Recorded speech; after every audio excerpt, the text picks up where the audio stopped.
لوگوں کے لیے نہیں ہے۔ حدیث نمبر 37،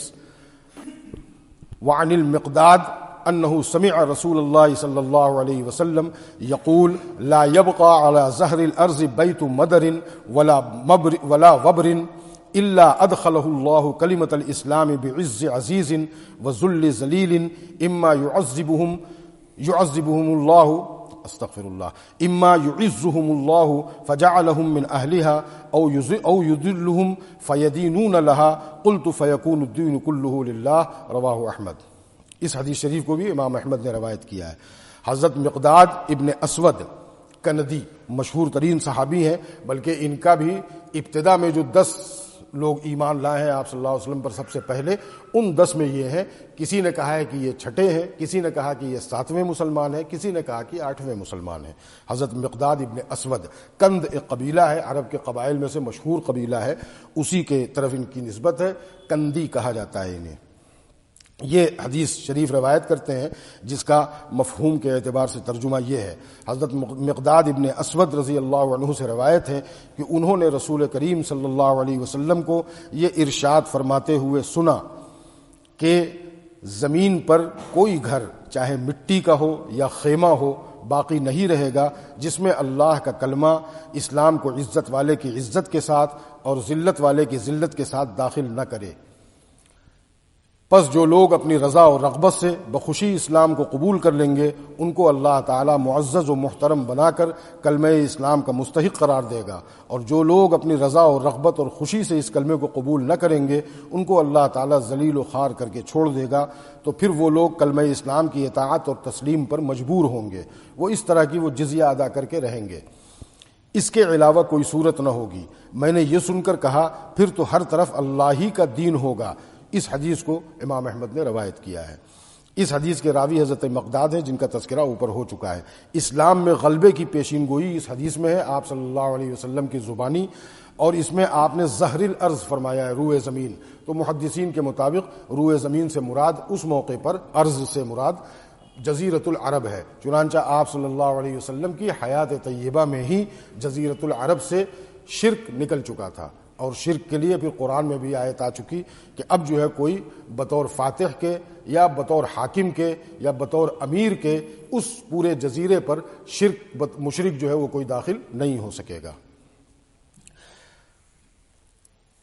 ایک حدیث شریف میں آپ صلی اللہ علیہ وسلم نے خود فرمایا کہ میں نے شرک و کفر کی گٹھری باندھ کر کے جزیرۃ العرب کے باہر پھینک دی، یعنی اب جزیرۃ العرب میں کوئی بھی مشرک و کافر اس طور پر نہیں رہے گا کہ وہ اپنی آزادانہ جو ہے وہ مشرکانہ رسومات ادا کرے یا خدا نخواستہ وہاں حاکم بن کر کے داخل ہو جائے یا فاتح بن کر کے داخل ہو جائے، ایسا نہیں ہوگا حتیٰ کہ قیامت برپا ہوگی یا اس کے قریب کا وقت ہوگا۔ دجال جو ساری دنیا پر قابض ہو جائے گا وہ بھی ان 2 شہروں میں داخل نہیں ہو سکے گا، یہ بھی رسول اللہ صلی اللہ علیہ وسلم فرما چکے ہیں۔ تو بہرحال جزیرۃ العرب سے میں نے شرک اور کفر کی گٹھری کو باہر پھینک دیا ہے۔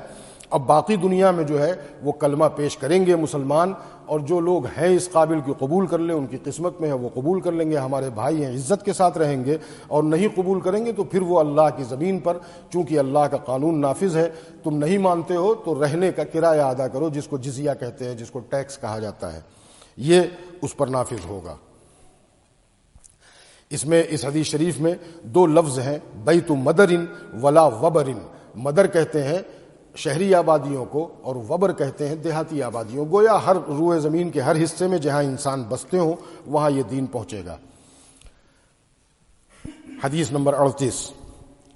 وعن وهب بن منبه قيل له أليس لا إله إلا الله مفتاح الجنة قال بلى ولكن ليس مفتاح إلا وله أسنان فإن جنت بمفتاح له أسنان فتح لك وإلا لم يفتح لك رواه البخاری۔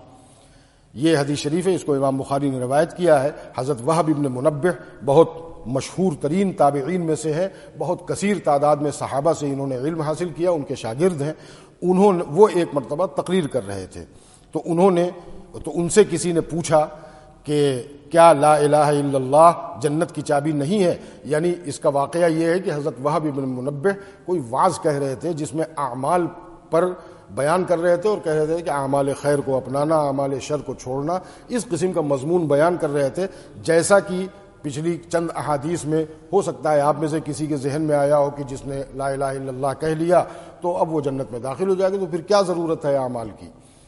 اور ایک حدیث شریف میں نے چھوڑ دی ہے، اس کو بیان نہیں کیا ہے، وہ طویل بھی ہے بہت، اس میں بڑا لمبا واقعہ بھی ہے، تو اس کو نہیں بیان کیا ہے، اس میں بھی اسی قسم کا مضمون تھا۔ تو اس مجمع میں سے ایک شخص نے آپ صلی اللہ علیہ وسلم کی اسی قسم کے اقوال کو بیان کیا کہ کیا لا الہ الا اللہ جنت کی چابی نہیں ہے، جیسا کہ ابھی اس حدیث میں پیچھے گزرا ہے حضرت معاذ ابن جبل کی کہ مفاتیح الجنتی شہادت اللہ الہ الا اللہ، اس کو امام مسلم نے روایت کیا ہے، امام احمد نے روایت کیا ہے، اور یہ حدیث امام بخاری کی ہے جس میں حضرت وہب ابن منبہ سے اسی حدیث کے کو اپنی دلیل بنا کے اس نے سوال کیا کہ کیا لا الہ الا اللہ جنت کی چابی نہیں ہے؟ تو اب ظاہر سی بات ہے کہ حضور کی بات صحابہ سمجھے سب سے زیادہ، صحابہ کی بات تابعین نے سمجھی سب سے زیادہ، ہم آپ اپنی عقل لگانے والے کون ہوتے ہیں؟ تو اس شخص نے جب یہ سوال کیا ان مشہور تابعی سے، تو انہوں نے جو جواب دیا وہی ہمارے گرہ باندھنے کے لائق ہے حضور صلی اللہ علیہ وسلم کے فرامین میں اپنی عقل لگانے کے بجائے۔ تو اس نے سوال کیا تو حضرت وہب نے فرمایا کہ کیوں نہیں، یعنی کیوں نہیں، بلا کا مطلب کیوں نہیں، یعنی ضرور ہے جنت کی چابی، لیکن چابی جو ہے وہ کوئی چابی ایسی نہیں ہوتی جس میں دندانے نہ بنے ہوں، گھاٹ بنے ہوتے ہیں چابیوں کے، تو کہا کہ جس میں دندانے نہ بنے ہوں تو یقیناً تمہارے لیے جنت کے دروازے کھول دیے جائیں گے، اگر اس میں دندانے نہ ہوئے تو پھر ہرگز جنت کے دروازے نہیں کھولے جائیں گے۔ یہ دندانے کیا ہیں؟ یہی اعمال ہیں۔ چابی جو ہے وہ تو کلمہ ہے، لیکن یہ اس چابی کے جو دندانے ہیں وہی اعمال ہیں، یعنی خیر کو کرنا اور شر سے بچنا، واجبات و فرائض کا اہتمام کرنا اور محرمات اور مکروہات اور ناجائز سے بچنا، یہ اس چابی کے دانتے ہیں، وہ جو چابی میں دانتے بنے ہوتے ہیں۔ یہ اگر نہیں ہے تو وہ چابی ایک طویل عرصے کے بعد تو اس تالے کو کھول سکتی ہے کہ کوشش کرتے رہے تو ایک موقع آتا ہے کہ تالا کھل جاتا ہے ناکارہ چیزوں سے بھی، تو وہ کوشش جو ہے وہ وہی ہوگی کہ یا تو جہنم میں جا کے لوٹو گے یا اللہ معاف کر دے۔ تو یہ انہوں نے ایک مثال سے سمجھایا حضرت وہب ابن منبہ نے سوال کرنے والے کو۔ تو ہمارے لیے بھی یہی سمجھنا ہے کہ ہم اگر اپنی عقل اپنی وہ تشریح نہ لگائیں تو یہی ایک بات کافی ہے سمجھنے کے لیے کہ چابی تو ہے ضرور، لیکن اس چابی کے کارآمد ہونے کے لیے یہ ضروری ہے کہ اس کے دندانوں پر بھی عمل ہو اور دندانوں کو بھی اس میں بنایا جائے۔ حدیث نمبر 39، وعن ابی ہریرہ قال قال رسول اللہ صلی اللہ علیہ وسلم اذا احسن احدکم اسلامہ فکل حسنۃ یعملها تکتب له بعشر امثالها الى 700 ضعف وكل سیئۃ یعملها تکتب بمثلها حتى لقی اللہ، متفق علیہ۔ حضرت ابو ہریرہ رضی اللہ عنہ سے روایت ہے، کہتے ہیں رسول اللہ صلی اللہ علیہ وسلم نے فرمایا جب تم میں سے کوئی شخص اپنے اسلام کو بہترین ڈھنگ سے پیش کرتا ہے تو ہر نیکی جس پر وہ عمل کرتا ہے وہ اس کے لیے 10 گنا کر کے لکھی جاتی ہے 700 گنے تک، یعنی ایک نیک عمل چاہے فرائض کا ہو، چاہے واجبات کا ہو، چاہے دین میں کوئی بھی نیک عمل ہے اس کو کرنا، ایک عمل جو ہے وہ کم سے کم اس کی 10 نیکی ہے اور زیادہ سے زیادہ 700 تک ہے۔ یہی حدیث شریف، یہ متفق علیہ کا مطلب ہے، اس حدیث شریف کو امام بخاری امام مسلم دونوں نے روایت کیا ہے۔ تو گویا مومن کا ہر عمل جو ہے وہ کم سے کم 10 گنا اس کا ہوتا ہے، یعنی 1 روپیہ صدقہ کرے تو 10 روپے صدقہ کم سے کم ثواب ہے اور 700 گنے تک وہ پہنچتا ہے۔ اور یہ تو میں نے نقد کی مثال دے دی ہے، نقد کے لیے تو قرآن پاک میں اللہ تعالیٰ نے فرمایا ہے کہ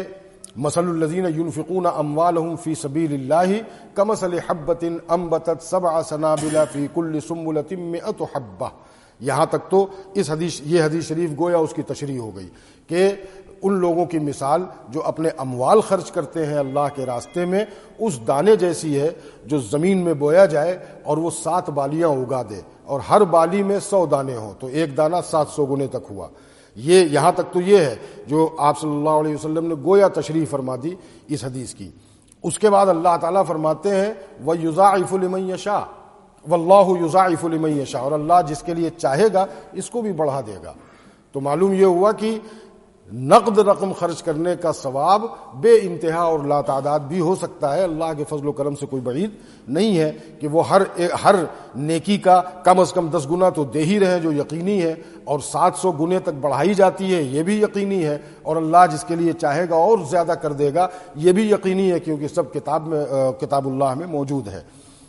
تو نیکی کے اجر کے مقدار کو اس حدیث میں بیان کیا گیا ہے. اور اس کا دوسرا جز یہ ہے کہ وَكُلُّ سَيِّئَةٍ يَعْمَلُهَا تُكْتَبُ بِمِثْلِهَا, اور اگر کوئی برائی وہ کرتا ہے تو اس کو اسی کے مثل لکھا جاتا ہے. یعنی کوئی ممنوع کام اس نے کیا, چاہے حرام کیا ہو, چاہے ناجائز کیا ہو, چاہے مکروہ تحریمی مکروہ جو منع ہے شریعت کے مزاج کے خلاف ہے, ایسا کوئی کام اس نے کر لیا تو وہ ایک کام ایک ہی لکھا جاتا ہے. تو یہ ایک طرح سے تو اللہ تعالیٰ وہاں ترازو کے لیے ہمیں 10 گنا تو پہلے ہی دے رہے ہیں کم سے کم, اور وہ 700 گنے تک ہے. اس کے باوجود بھی اگر ہماری اپنی بدبختی یہ ہو کہ ایک کا جو ہے وہ 700 تھا نیکیوں کا اور گناہ ایک کا ایک ہی تھا, اور جب تولا گیا تب بھی گناہ والا بڑھ گیا, بھاری ہو گیا, تو اب وہاں کس منہ سے ہم کہیں پائیں گے کہ ہم کو معاف کر دیجئے. تو ہر مسلمان کو ہم کو آپ کو سب کو یہ سوچنا چاہیے کہ ایسا کریم آقا ہے کہ نیکیوں پر جو ہے وہ اجر دینے کی کوئی انتہا ہی نہیں ہے, کہ کم از کم 10 ہے 700 تک بڑھایا جاتا ہے, جس کو چاہیں گے اور دے دیں گے, اس کی کوئی انتہا نہیں. اور برائی کوئی اگر کی ہے تو وہ صرف ایک ہے.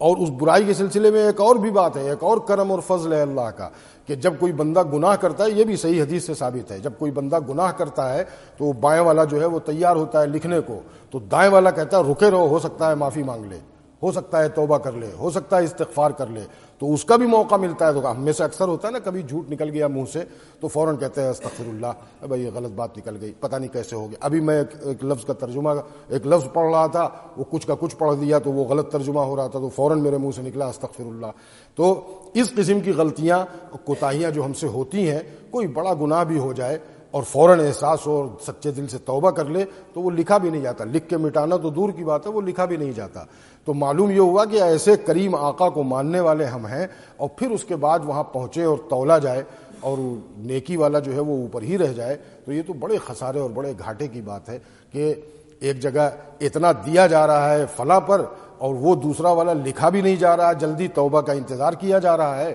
اور کتنے اعمال ایسے بتائے ہیں حضور صلی اللہ علیہ وسلم نے کہ جس سے چھوٹے گناہ تو بے توبہ کے بھی معاف ہوتے رہتے ہیں, مٹائے جاتے رہتے ہیں. وضو کرنا جو ہے گناہ صغیرہ کو ختم کر دیتا ہے. تو اس کے باوجود بھی پلہ جو ہے وہ گناہ کا اگر جھک گیا تو واقعی سخت نالائقی, سخت شرمندگی کا موقع ہوگا. اللہ تعالی ہم سب کو اس سے محفوظ رکھے.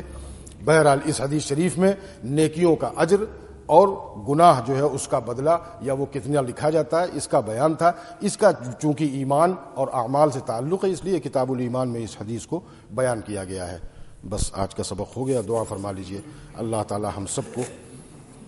دین کے ہر